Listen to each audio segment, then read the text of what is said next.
홍남기 부총리 겸 기획재정부 장관은 미중 무역 갈등이 우리 경제에 미치는 영향이 이전보다 훨씬 심각할 수 있다면서 파급 효과를 최소화할 수 있도록 노력하겠다고 밝혔습니다. 이주열 한국은행 총재가 화폐 단위 변경, 즉 리디노미네이션 추진 여부와 관련해 검토한 적도 없고 추진할 계획도 없다는 점을 분명히 밝혔습니다. 쇼핑몰 인블리를 운영하는 북원 FNC가 호박즙 논란과 관련해 기자 간담회를 열고 임지연 상무는 경영에서 손을 떼기로 했습니다. 올해 서울에서 분양된 민간 아파트 가운데 분양가 9억 원 이상 아파트가 전체 물량의 절반에 달했습니다. 이러한 추세가 강남을 넘어 강북으로 확산하고 있습니다. 뉴스플러스 잠시 후 뵙겠습니다.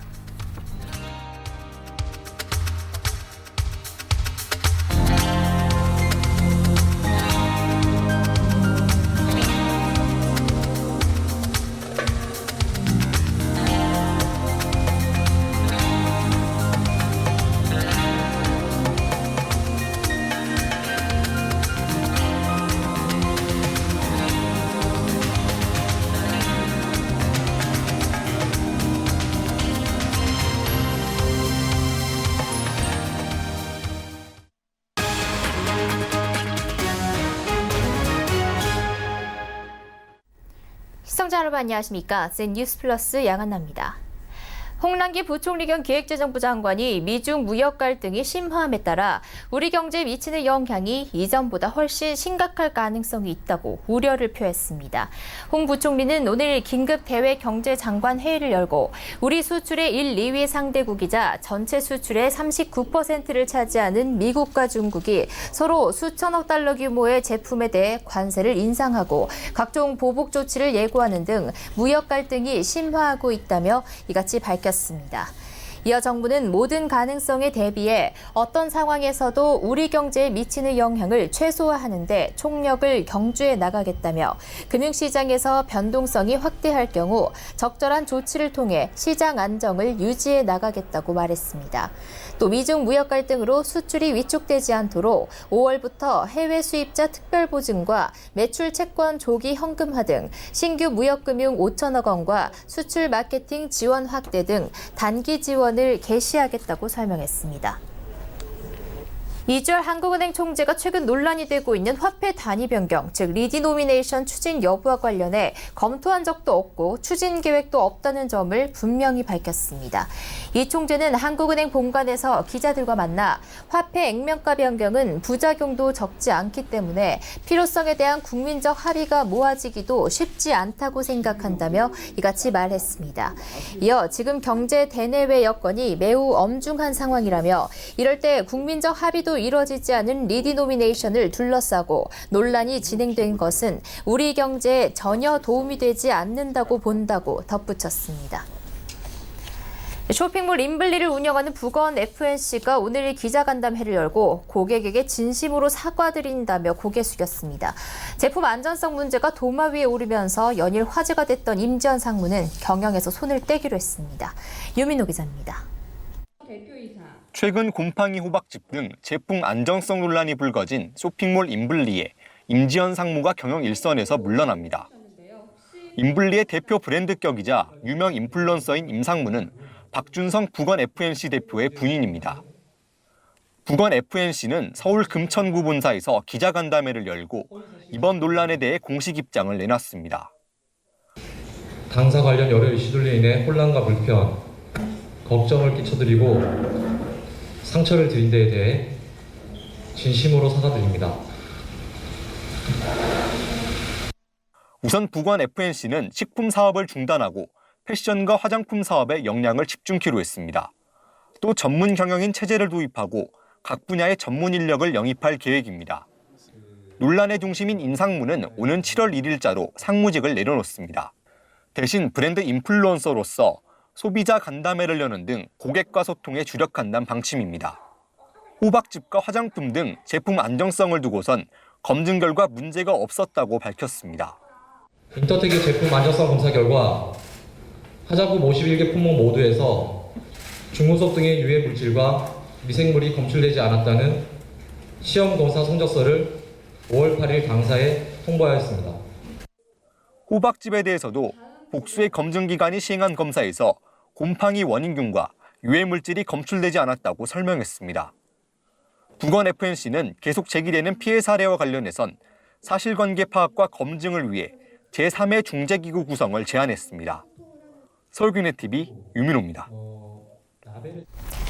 올해 서울에서 분양된 민간 아파트 가운데 분양가 9억 원 이상 아파트가 전체 물량의 절반에 달했습니다. 부동산 정보 서비스 직방에 따르면 2015년부터 지난 15일 이전 입주자 모집 공고 기준으로 분양가 9억 원 초과인 서울 민간 아파트 비율은 2016년 9.1%였지만 매해 증가해 2019년 48.8%로 나타났습니다. 작년 분양가 9억 원 초과 아파트의 92.2%는 강남 3구에서 분양됐지만 올해는 한강 2부의 비율이 45.4%로 증가했습니다. 직방 관계자는 매매 가격 상승과 신규 분양 아파트에 대한 수요가 분양가 상승의 1차적 원인이라며 특히 서울의 경우 재개발, 재건축 등의 사업 방식이 아파트 분양에 줄을 이루고 있어 고분양가 자재의 조합들의 협조가 쉽지 않은 점도 분양가를 상승시키는 원인이라고 설명했습니다. 이랜드 리테일이 판촉비와 인테리어 비용을 납품업체에 떠넘기며 갑질을 하다 공정거래위원회에 적발됐습니다. 이보경 기자입니다. 공정거래위원회가 19일 이랜드 리테일의 시정명령과 함께 과징금 2억 1,300만 원을 부과했습니다. 지난 2017년 314개 납품업자와 4천여 건의 판촉 행사를 여는 과정에서 사전 약정에는 없던 매대와 옷걸이 등 집기 대여비 총 2억 1,500만 원을 납품업자에게 부담하게 한 것이 드러났습니다.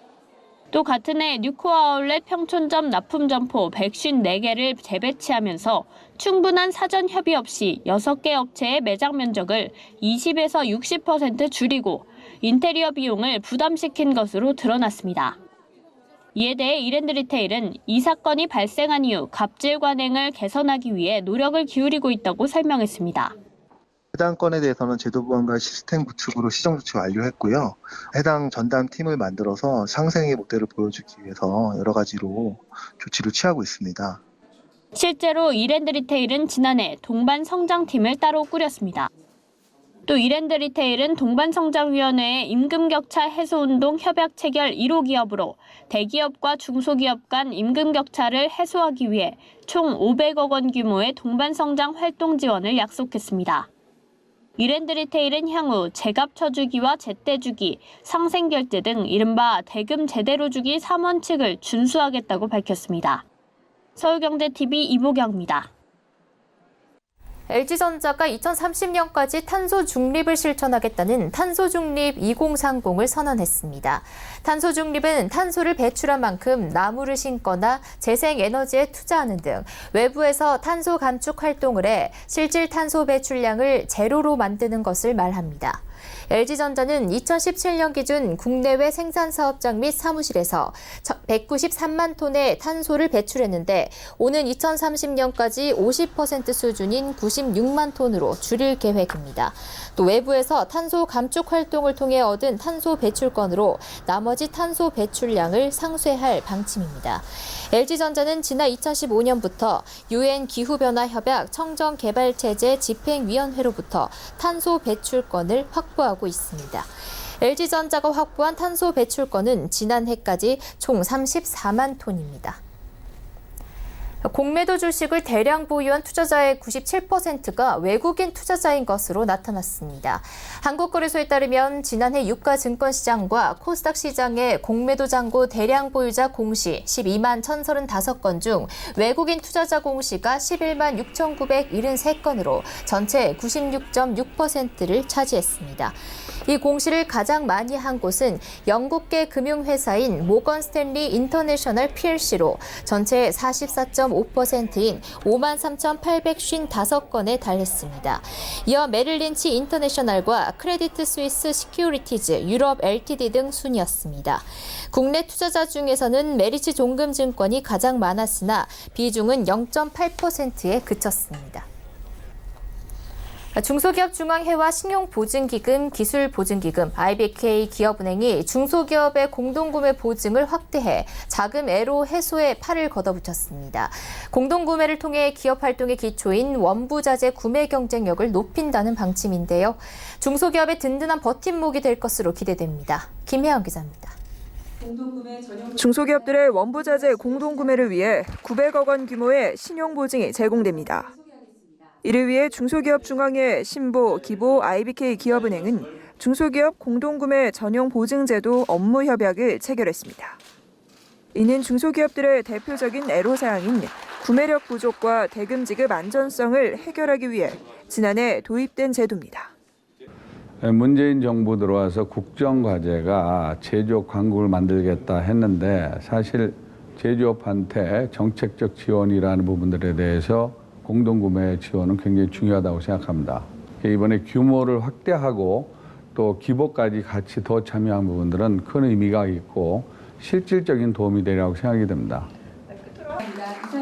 중소기업중앙회와 기업은행은 신보와 기보에 총 45억 원의 보증 재원을 특별 출연하고 원부자재 공동구매 중소기업에 신보와 기보가 총 900억 원 규모의 보증서를 발급하기로 했습니다. 이를 통해 중소기업들은 구매 단가를 낮추고 안정적으로 원부자재를 구매할 수 있게 됩니다. 낮은 중소기업의 구매력과 원가 경쟁력 확보가 가능해지는 건데 각각의 중소기업이 구매에 나설 경우 구매량이 작다 보니 높은 가격을 지불해야만 했습니다. 또한 보증수수료 0.5%포인트 인하와 대출금리 최대 2%포인트 인하 등 우대 조건도 제공됩니다. 중소기업중앙회는 오는 2022년까지 6천억 원 규모의 공동구매 전용 보증을 조성하고 이를 통해 2조 원가량의 원부자재 공동구매를 지원할 계획입니다. 서울경제TV 김혜영입니다. 식품의약품안전처가 의약품 성분이 뒤바뀐 골관절염 유전자 치료제 인보사를 개발한 코오롱 생명과학의 미국 자회사 코오롱 티슈진에 대한 현지 실사에 돌입했습니다. 식약처는 코오롱 티슈진 등 현지 실사를 위해 5명에서 10명의 직원이 전날 출국했다며 통상 해외 실사는 2인 1조로 진행되지만 사안의 중요성을 살펴 인원을 평소보다 더 투입했다고 밝혔습니다. 이번 현지 실사는 인보사의 개발사인 코오롱 티슈진과 제조용 세포주를 제조하는 우시, 또 세포은행 보관소 피셔 등을 방문해 세포가 바뀌게 된 경위를 조사하기 위한 목적입니다. 인보사의 일부 성분이 개발 도중 바뀐 게 아니라 개발 초기부터 상업화에 이르기까지 동일한 신장세포가 사용됐다는 회사 측 주장이 사실인지 확인하겠다는 겁니다. 특히 코오롱 티슈진이 인보사의 성분이 뒤바뀐 사실을 2년 전 인지했다는 정황이 드러난 데 따라 이를 철저히 확인한다는 계획입니다.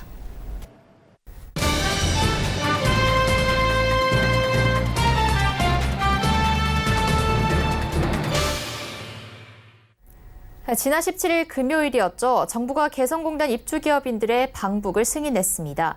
지난 2016년 2월 개성공단이 멈춰선 지 3년이 훌쩍 지났는데요. 그동안 입주기업들은 재가동만을 기다리며 힘겨운 나날을 버텨왔을 텐데 그만큼 이번 방북 승인 결정에 따른 기대감이 그 어느 때보다 큰 상황입니다. 자세한 이야기 개성공단 기업협회 정기석 회장과 나눠보겠습니다. 안녕하세요. 예, 안녕하세요. 네, 그야말로 팔전국입니다. 8차례나 방북 승인을 신청을 했는데 번번이 무산이 되다 9번째 만에 정부가 결단을 내렸는데요. 기분이 어떠십니까? 많이 늦었지만 크게 환영합니다. 그리고 공단 재개하고 직접 연결되는 것이 아니니만큼 그 과한 기대는 안 합니다만 일단은 첫 단추가 피해나 손상 규모를 파악하고 그거에 대해서 언젠가의 공단 재개를 대비해서 준비를 해야 하는 입장에서는 꼭 거쳐야 할 과정이거든요. 그래서 그러한 부분에서 힘든 첫걸음이었다고 생각합니다. 이번엔 개성공단 땅을 밟을 수 있지 않을까 기대감이 크실 텐데요. 북미 관계가 현재 경색 국면인데 북한이 개성공단 입주기업의 방북을 승인할지 걱정인데요. 저희는 걱정하지 않습니다. 저희는 걱정하지 않는 게 개성공단에 대한 그 북측의 기본적인 정책 방향을 아는 게 있고요. 그리고 그 북미 관계와 그 개성공단은 분리해서 그 생각하려고 하는 게 북측의 입장이기 때문에 북미 관계로 인해서 개성공단 기업인들의 현장 시설 점검 방문이 그 거부되는 일은 없으리라고 생각을 합니다. 네, 정부의 승인이 환영할 일이긴 한데 뒤늦은 감이 좀 있습니다. 개성공단이 폐쇄가 된 지 3년 3개월이 지났는데 그동안 피해가 상당하셨죠?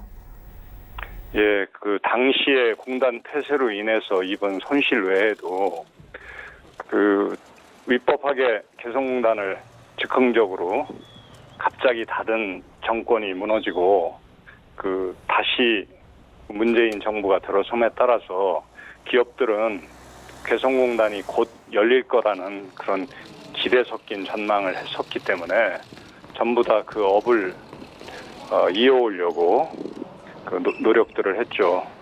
그 해외 생산 기지를 다시 세우고 또 국내에도 다시 생산 공장을 짓고 하는 그 과정 중에서 본의 아니게 추가로 더 많은 손실을 입은 기업들이 다수가 있습니다. 네, 3년 넘게 방치된 기계와 시설 점검이 급선무일 텐데요. 방북 절차가 마무리된다면 북측에 올라가셔서 어떤 일부터 진행하실 계획입니까? 지금 말씀하신 것처럼 그 시설에 대한 그 점검이 돼야 되겠죠. 왜냐하면 이것이 일반적인 소비재가 아니고 그 생산에 필요한 그 생산 설비이기 때문에 쉽게 그 구매할 수 있는 게 아니거든요. 그리고 발주를 해도 그 기계 제작까지는 상당한 오랜 기간이 걸리고 하기 때문에 저희가 공단 재가동을 위해서는 기존 그 설비의 그 손상 정도나 규모 이런 것들을 파악을 해야 필요한 거기에 대한 계획도 세워보고 그 예산 조달 계획도 가늠해보고 할 수 있는 거기 때문에 공단 재개에 대한 전제로서 꼭 필요한 과정이기도 합니다. 네, 텅 빈 개성공단 봄날이 올 수 있을지 방북 승인이 재가동으로 이어질 수 있을까요? 어떤 기대감 갖고 계십니까? 원래 개성공단이 그 핵 문제와는 직접 연계하지 않고 그 병역 차원에서 그 추진되었던 게 대한민국의 정책이었고요. 그 정책을 믿고 기업들은 거기에 투자를 했던 것입니다.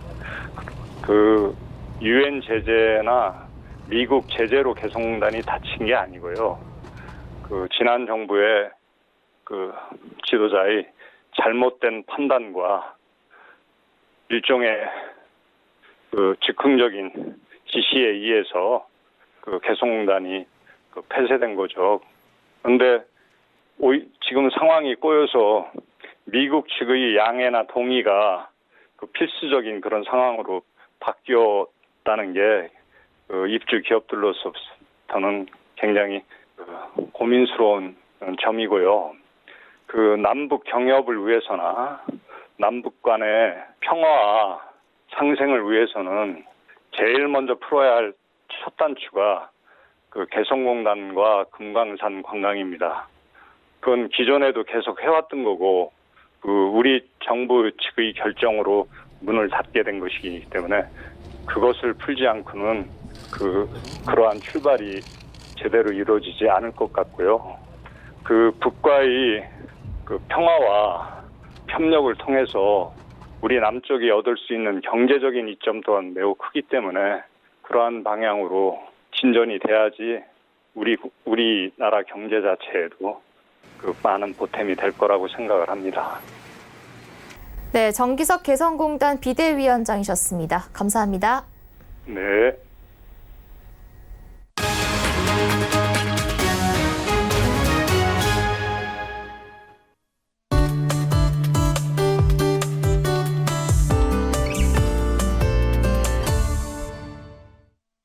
요즘 기온이 부쩍 오르면서 초여름의 날씨를 보이고 있는데요. 이렇게 기온이 올라갈 때 기뻐하는 상품들이 생긴다고 합니다. 날씨에 영향을 받는 기업들은 1도에도 울고 웃는 온도 마케팅을 펼친다고 하는데요. 오늘은 이 기온에 따라 매출이 틀려지는 마케팅 이야기를 해보겠습니다. K웨더 방기성 예보센터장 나와 계십니다. 안녕하세요. 네, 안녕하세요. 네, 센터장님, 온도에 따라 매출이 달라진다는 이야기는 어떤 내용인가요? 제가 앵커님에게 질문 하나 드려보겠습니다. 네. 요즘처럼 낮의 기온이 27도까지 올라갈 때 가장 많이 팔리기 시작하는 상품이 무엇이겠습니까? 자, 이제 질문이 나오는데요. 네. 1번이 수박, 2번이 아이스크림, 3번이 빙과, 4번이 선텐 오일입니다. 네, 저는 아이스크림이 아닐까 싶은데요. 아닙니다. 정답은 4번 선텐 오일입니다. 네. 자, 이제 그림에서 보시는 것처럼 기온에 따라 잘 팔리기 시작하는 기온이 달라요. 22도가 넘었으면 아이스크림이 잘 팔리기 시작을 하고요.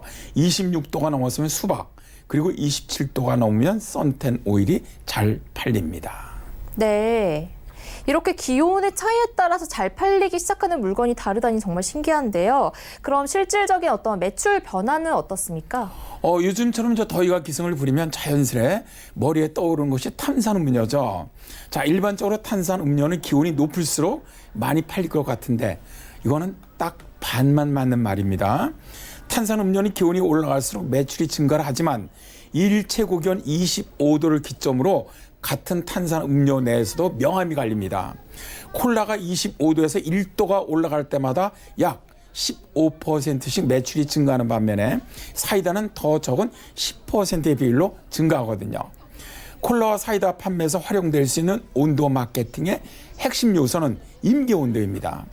임계온도는요, 상품의 수요가 급격히 변하는 시점의 기온을 말하는데 판매율과 기온의 상관관계를 분석하는 기준이 됩니다. 네. 그럼 이렇게 기온이 높아지면 보통 운동 후에 마시는 스포츠 음료도 잘 팔리지 않을까요? 네, 격렬한 운동 후에 찾게 되는 스포츠 음료 역시 25도가 임계온도입니다. 25도부터는 2도 오를 때마다 8%씩 상승하는 아주 꾸준한 판매량 증가세를 보여요. 반면에 기온이 오를수록 매출이 떨어지는 제품도 있습니다. 우유나 요구르트 같은 유제품은 기온이 20도에서 30도까지 상승할 때 약 8% 매출이 감소를 합니다. 그런데 말이죠, 임계온도는 식음료에만 존재하는 것도 아니고요. 일 최고 기온이 18도를 넘었으면 청량감을 주는 유리그릇이 많이 팔리고요. 19도가 되면 반소매 셔츠가 팔리기 시작을 합니다. 골프와 테니스를 즐기는 사람들의 숫자는요, 16도부터 증가하기 시작하면서 24도에서 절정을 이루지만 27도를 넘어서면 오히려 줄어들기 시작한다고 합니다. 네. 그럼 기업인들이 이런 온도를 이용해서 마케팅을 한다면 정말 많은 이익이 발생하지 않을까 싶은데요. 그렇습니다. 이게 이제 우리가 30도로 하려면 한여름 폭염 기준이 되지 않습니까? 30도를 기준으로 판매량이 대폭 늘어나는 것이 시원함을 강조하는 맥주입니다. 맥주는요, 기온이 상승하면서 꾸준한 판매량 증가를 보이다가 기온이 30도를 넘어서면 약 1.7배 높아진 판매량을 보이거든요. 자, 이제 아이스크림은 22도부터 30도까지는 판매량이 꾸준히 증가하지만 30도가 넘어서면 매출이 오히려 줄어들어요. 반면 이때부터는 슬러시 등 얼음 제품 판매가 급증을 합니다. 이게 이제 유제품이 들어간 아이스크림은 기온이 너무 많이 오르면 오히려 판매가 줄어드는 것이죠. 자, 이제 편의점 등에서는 이런 소비 패턴을 이용을 해서 마케팅을 한다면 아주 큰 도움을 받을 수 있죠. 네, 기온이 30도를 넘어서면 아이스크림의 매출은 떨어지고 맥주의 매출이 늘어난다고 하니 참 흥미로운 현상인 것 같습니다. 오늘은 기온에 따라 급변하는 각종 상품의 매출에 대해서 알아봤습니다. 센터장님 감사합니다. 네, 고맙습니다.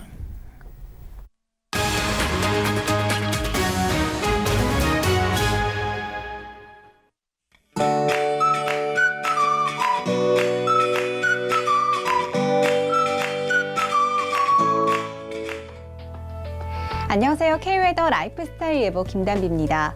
오늘 찬바람이 불며 다소 쌀쌀하게 느껴지셨을 텐데요. 내일 아침까지는 평년 기온을 밑돌며 서늘하겠습니다.